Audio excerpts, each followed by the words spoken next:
Sir मेरा steel fabrication का business है। एक नॉर्मल जैसे स्टील फैब्रिकेशन की शॉप होती है, ऐसे मेरे पिताजी की शॉप थी। वेल्डिंग की शॉप आप बोल सकते हैं। तो उस शॉप में सर मैंने धीरे धीरे विजिटिंग कार्ड डिस्ट्रीब्यूट करके अपनी धीरे धीरे मार्केट बनाई, जो नॉर्मल तरीके से एक नॉर्मल रिटेल मार्केटिंग करके जो भी हम अपना बिजनेस स्टैंड कर सकते हैं, वो बेसिक तरीके से मैंने चीज़ें की। और एक शॉप से सर आज मेरे पास 4 शॉप है। एक शॉप हमारी सेल्फ ओन्ड है, बाकी सारी रेंटेड है। लेकिन सर अब इस फेज़ पे मेरे को मतलब एक सेकंड लेवल की जो डिफ़िकल्टीज़ होती है वो फेज़ हो रही है। पहले तो था सर बिल्कुल बेसिक अपना इनकम जनरेट करना। आज मैं एक नॉर्मल जो भी जॉब करने वाला बंदा जितनी इनकम लेता है उतना मैं अर्न कर लेता हूँ। लेकिन सर अब मेरे को ये है कि अब मैं इसको थोड़ा मतलब ग्रो करूँ। बेसिकली सर कोई भी एक घर बनता है तो उस घर में टीएमटी बार सरिये को छोड़ के जितना भी स्टील और आयरन का फैब्रिकेशन होता है वो हम अपने इस एरिया के रेजिडेंशियल प्रोजेक्ट्स हम सारे करते हैं।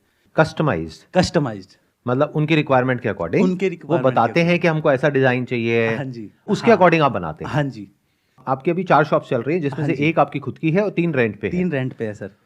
तो आप मेरे को ये बताइए कि अभी जो आपका बिजनेस चल रहा है उसमें टोटल आपकी रेवेन्यू कितनी हो रही है? सर, टोटल सेल्स कितनी हो रही है महीने की on an average? On an average sir 20 से 25 लाख रुपए की हमारी सेल है महीने की? महीने की। उसमें मार्जिन कितना होता है? सर नॉर्मली ये मान के चलिए 15% टू 20% के अराउंड ये आपका नेट प्रॉफिट होता है। ग्रोस प्रॉफिट नहीं बोल रहा मैं, नेट प्रॉफिट बोल रहा मतलब महीने का आप 2 से 3 लाख रुपए अर्न कर लेते हो? हूँ। 1.5 से 2 लाख रुपए। 1.5 से 2 लाख रुपए आप महीने का अर्न कर लेते हो इन चारों शॉप से मिला करके टोटल? हाँ जी। ये जो 25 लाख की आपकी सेल हो रही है, हाँ सबसे ज्यादा सेल किस प्रोडक्ट से आ रही है? सर सारा कनेक्टेड रहता है। सबसे ज़्यादा प्रॉफिट मार्जिन हमारा गेट्स में रहता है, क्योंकि अगर वो एसएस का रहता है तो कस्टमाइजेशन ज़्यादा है, तो थोड़ा टेक्निकलिटीज़ नहीं, थोड़ी सी फिनिशिंग और ये सारी चीज़ें बढ़ जाती हैं, तो उनमें हमें थोड़ा अच्छा ठीक ठाक मार्जिन मिल जाता है। अब ये जो आप स्टील के डोर्स बना रहे हो जिसमें आप कह रहे हो आपका मार्जिन ज्यादा है, इसमें कितना मार्जिन होगा आपका? सर अगर बहुत फिनिशिंग से करें तो 25% 30% भी इजीली जा सकता है। और इसमें मैट फिनिश होती है, ग्लॉसी होता है, तरह तरह का होता है, पीवीडी कोटिंग होती है और एसएस की भी अलग अलग क्वालिटीज हाँ, होती हैं। आजकल तो एलईडी प्रोफाइल्स ला रही है, अगर कुछ टेक्निकल उसमें ऐड ऑन करे तो और अच्छा बेच सकते हैं। एल्यूमिनियम लूवर्स आ रहे हैं, डब्ल्यूपीसी लूवर्स आ रहे हैं। मतलब मैं मार्केट रिसर्च भी करता रहता हूँ। हमसे फील्ड से रिलेटेड जितनी मार्केट्स है, पहाड़गंज, मायापुरी, चावड़ी बाजार, लुधियाना, मतलब जब भी टाइम मिलता है मैं जाता रहता हूँ। एग्जीबिशंस होते हैं प्रगति मैदान में, इंटीरियर आर्किटेक्चर से रिलेटेड अपना टाइम निकाल के मैं जाता रहता हूँ। और आप वहां जाकर के देखते हो कि क्या नया हो रहा क्या है। मार्केट जैसे में हो आपने रहा है। एलईडी बताया, एलईडी हाँ में जी। एग्जैक्टली क्या कर रहे हैं डोर सर में? लोग क्या कर रहे हैं, जैसे गेट बनाया, गेट के बॉर्डर पे एलईडी प्रोफाइल लाइट होती है। प्रोफाइल लाइट्स को अगर हम बॉर्डर पे लगा दे और उसकी प्रॉपर फिनिशिंग से, तो सर वो बहुत मतलब बहुत अच्छा लुक देगा। और एक तरह का कोव बन जाएगा। हाँ, एक उस कोव बन कोव के जाएगा। अंदर वो लाइट लग जाएगी। बिल्कुल बिल्कुल।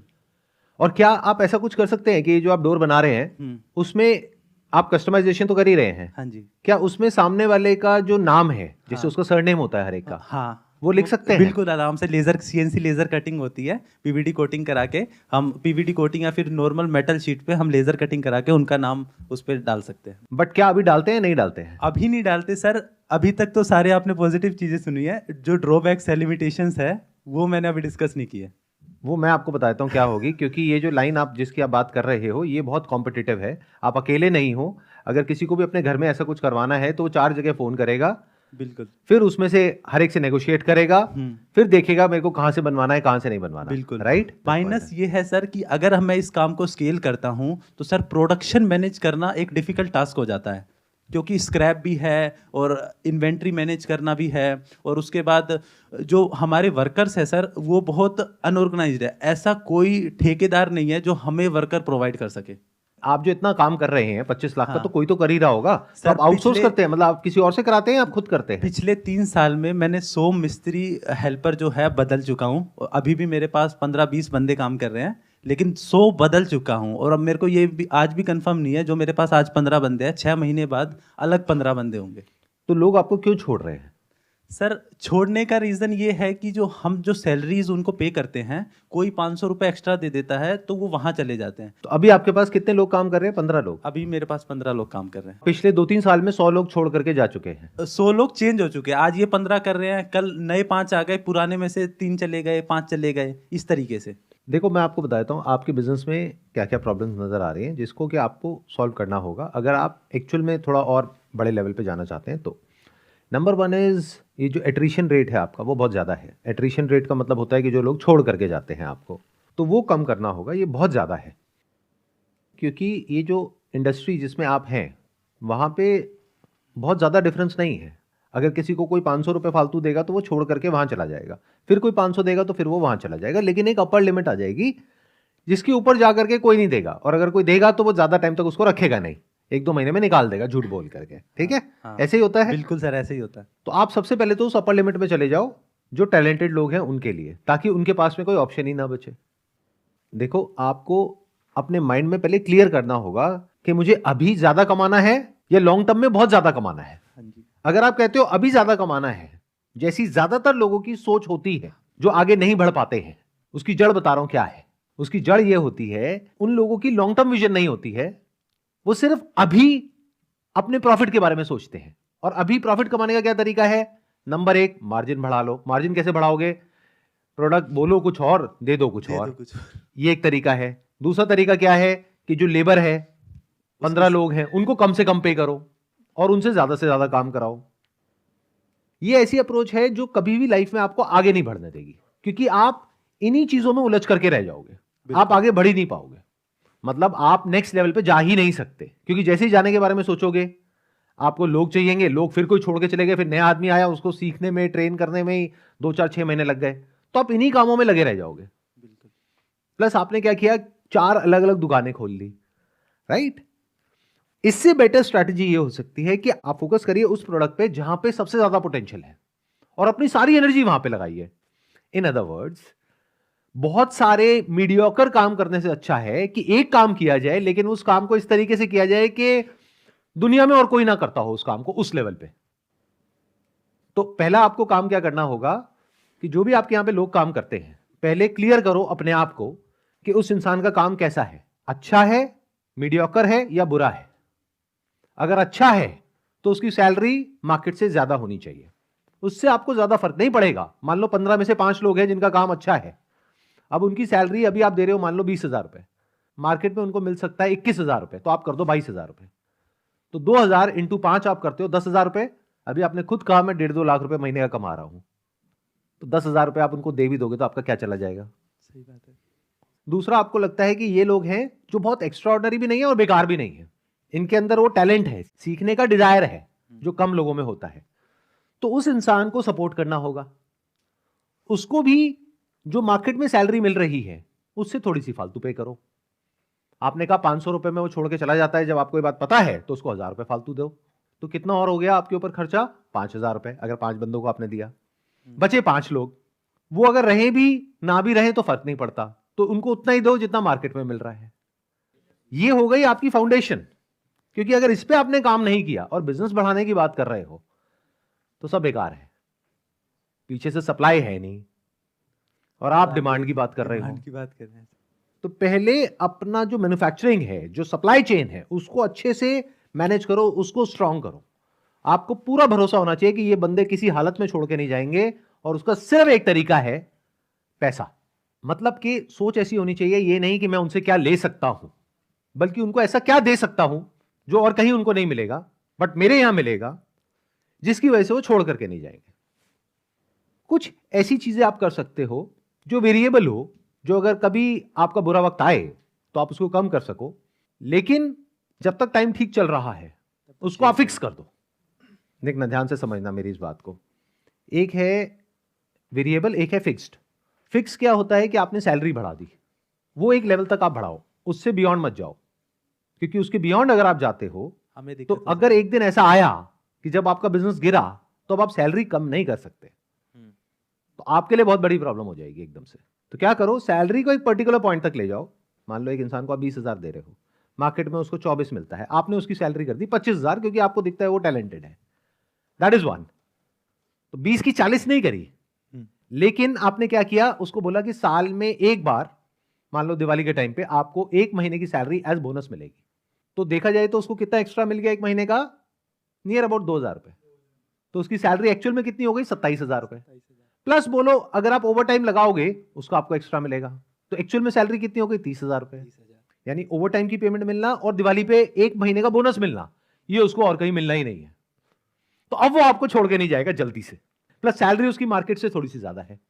तो आपने अपने बिजनेस के एक एस्पेक्ट को बिल्कुल मजबूत कर दिया, रॉक सॉलिड कर दिया कि ये नहीं हिलने वाला अब। कि अगर मैं डिमांड बढ़ा भी लूंगा तो ये लोग संभाल लेंगे, क्योंकि अभी ओवर टाइम भी करने को तैयार है खुशी खुशी। अगर आप इनको कहोगे कि यार काम ज्यादा आ गया है अभी, मान लो दिवाली के टाइम पे लोग बहुत घर में रेनोवेशन करते हैं, तो आप कहोगे कि अभी थोड़ा ओवर टाइम लगाना पड़ेगा, वो कहेंगे हाँ जी कोई दिक्कत नहीं है, पैसे मिल रहे हैं। और ये सिस्टम हर एक के लिए सेम होना चाहिए। मतलब सिंपल है, जो सही काम नहीं कर रहा है उसको निकाल दो, और जो सही काम कर रहा है उसको निकलने मत दो किसी भी हालत में। अगर ये आपको यहां तक क्लियर हो गया है तो दूसरा आप क्या कर सकते हैं। अब मैं आपको ये नहीं बता रहा कि आप ये करो, बट अगर मैं आपकी जगह होऊंगा तो मैं क्या करूंगा। मुझे नजर आ रहा है कि इस बिजनेस में सबसे जो ज्यादा पैसा है वो है ये जो डोर्स है इसमें। तो अब इसमें मैं कुछ ऐसा करूंगा जो उस पूरे एरिया में और कोई ना कर रहा हो, क्योंकि ये जो काम है बहुत ही लोकलाइज्ड है। आपके पास में आसपास के लोग आएंगे, कोई दूर का तो आएगा नहीं। तो अब उसमें कुछ ऐसा होना चाहिए कि जो और कोई ना कर रहा हो, क्योंकि आपके दो तरह के कस्टमर्स हैं, एक है जो डायरेक्ट है, एक है जो बिल्डर्स है। बिल्डर आपके लिए ज्यादा इंपॉर्टेंट है क्योंकि वो बार बार आता है लेकिन मार्जिन कम देता है। कस्टमर आपको मार्जिन मोटा देता है लेकिन एक ही बार आता है, घर तो एक ही बार बनाएगा ना वो। तो अब कुछ ऐसा होना चाहिए जो और कहीं ना हो। मतलब अगर मैं आपकी जगह होऊंगा मैं क्या करूंगा, एक तो ये 4 दुकानें हटा करके पहले एक दुकान खोलूंगा बड़ी सी मेन रोड पे, यानी किसी ऐसी लोकेशन पे जहां पर के जो भी लोग अपना घर बना रहे हैं या बनाने वाले हैं उनकी नजर पड़े। और वहां पे मैं डिस्प्ले करूंगा कुछ ऐसे डोर्स जो आज से पहले लोगों ने कभी देखे ही नहीं है। उसको बनाने में हो सकता है आपको थोड़ा टाइम लगेगा, लेकिन एक बार बन गया तो दोबारा बनाने में टाइम नहीं लगता है। अब इतनी मेहनत और लोग नहीं करेंगे, क्योंकि ज्यादातर लोग क्या होते हैं अपने कंफर्ट जोन में होते हैं, वो वही करते हैं जो 10-20 साल से कर रहे हैं। तो सबसे पहले तो ये अलग हो गया। इसके बेस पे आप एक्स्ट्रा भी चार्ज कर सकते हो। मतलब आपका मार्जिन जो अभी 25-30% है वो बढ़ करके 40 भी हो जाएगा। मतलब मैं क्या करूंगा, एक ऐसी शॉप खोलूंगा जहां पर कि ये प्रोडक्ट जिसमें सबसे ज्यादा पैसा है यानी कि डोर्स, उनको डिस्प्ले करूंगा जिसपे उनका सरनेम लिखा होगा लेजर कटिंग से जो आप बोल रहे हैं। प्लस उसमें एक तरह का कोव होगा जिसमें एलईडी प्रोफाइल लाइट्स होंगी, तो वो अलग से ही दिखेगा जैसे ही कोई इंसान वहां से निकलेगा। और ये जो शॉप होगी वहां पे बाहर में ग्लास लगाऊंगा ताकि वो दिख सके अंदर से रात को। और ये जो डोर्स मैं बनाऊंगा ये नॉर्मल साइज से बड़े साइज के होंगे ताकि दूर से भी दिखे। आप समझ गए, अलग अलग सरनेम लिखा हुआ है, अलग अलग डिजाइन है, एलईडी का काम अलग अलग तरीके से हुआ पड़ा है, स्टील की भी अलग अलग फिनिश है। लेकिन एक नॉर्मल डोर अगर होता है मान लो 7 फुट का, 8 फुट का, ये है 10 फुट का, तो आपको शॉप ऐसी लेनी होगी जहां पे हाइट आपको बड़ी मिले। लेकिन अगर हाइट आपको मिल गई 12 फुट तो मैं इसको 11 फुट का बनाऊंगा। बड़े बड़े डोर, लार्जर देन लाइफ। इससे क्या होगा, अटेंशन ग्रैब होगी लोगों की। लोग कहेंगे भाई ये क्या है, फिर आप उनको एक्सप्लेन करेंगे कि ये एलईडी डोर्स है और इसमें हम 1 साल की वारंटी भी देते हैं आपको। हमेशा दिमाग ऐसे लगाओ कि मैं क्या एक्स्ट्रा कर सकता हूं, ये नहीं कि क्या कम कर सकता हूं। अरे एलईडी की आपकी कॉस्ट कितनी है, कुछ भी नहीं है सर। कुछ भी नहीं है। तो अगर एलईडी एक बार मान लो साल में खराब हो भी गई, आपने चेंज कर भी दी, तो उस बंदे को तो कंफर्ट आ गया ना कि ये बंदा मुझे 1 साल की वारंटी दे रहा है। जैसे ही वो किसी और के पास में जाएगा वो कहेगा अजी हम कोई वारंटी नहीं दे सकते, खराब हो गई तो हमको नुकसान हो जाएगा 500 रुपए का। लोग ऐसे सोचते हैं। आप 500 रुपए पहले ही बढ़ा दो, आप बोलो जी हम 1 ईयर वारंटी के साथ ये डोज देते हैं, इसमें हम स्पेशलाइज्ड हैं। तो पहले तो एक मैसेज क्लियर कट जा रहा है कि एक ऐसी चीज है जिसमें आप स्पेशलाइज्ड हैं और कोई नहीं है। जो अगर किसी के घर के बाहर कोई लग गया तो एक हो गया सेफ्टी, सिक्योरिटी, उसको आपने एड्रेस किया, इस लेवल की क्वालिटी यूज करते हैं, दैट इज 1। प्लस इसमें लेजर कटिंग हो रही है, कस्टमाइजेशन हो रही है, जो आप लिखवाना चाहें वो आप लिखवा सकते हैं। प्लस इसमें एलईडी का काम हुआ पड़ा है। प्लस इसमें अगर कुछ और भी कर सकते हैं तो वो आप सोचो क्या कर सकते हो। तो इससे क्या हुआ, उस मार्केट में आप कुछ ऐसा ऑफर कर रहे हो जो और कोई नहीं कर रहा है। अभी आप वही कर रहे हो जो बाकी सब कर रहे हैं। इट्स लाइक अ कमोडिटी, आपसे नहीं बनवाएगा किसी और से बनवा लेगा, कुछ भी खास नहीं है। बिल्कुल सर। बट अब आप कुछ ऐसा कर रहे हो जो उस पूरे एरिया में, मान लो 10 किलोमीटर के एरिया में सिर्फ और सिर्फ आप ही कर रहे हो। तो अगर बढ़िया काम करवाना है तो आपके पास आओ, और अगर लोकल काम करवाना है तो किसी और के पास जाओ। अब बढ़िया काम कराओगे तो थोड़े पैसे भी लगेंगे, और लोग पैसा देने से पीछे नहीं हटेंगे, स्पेशली जो खुद अपना घर बनवा रहे हैं। तो मार्जिन मोटा हो गया, प्लस आप स्पेशलाइज्ड हो गए एक काम में। अब जब वो एक काम आपसे कराएगा तो एक तो कराएगा नहीं, और भी कराएगा। इससे क्या हुआ, आपने अपनी एक इमेज ऐसी बना ली उसके माइंड में कि हम प्रीमियम सेगमेंट में हैं, हम औरों से बेटर हैं, हम औरों से अलग हैं, तो अब और भी काम जो वो आपसे कराएगा उसके भी पैसे अच्छे देगा।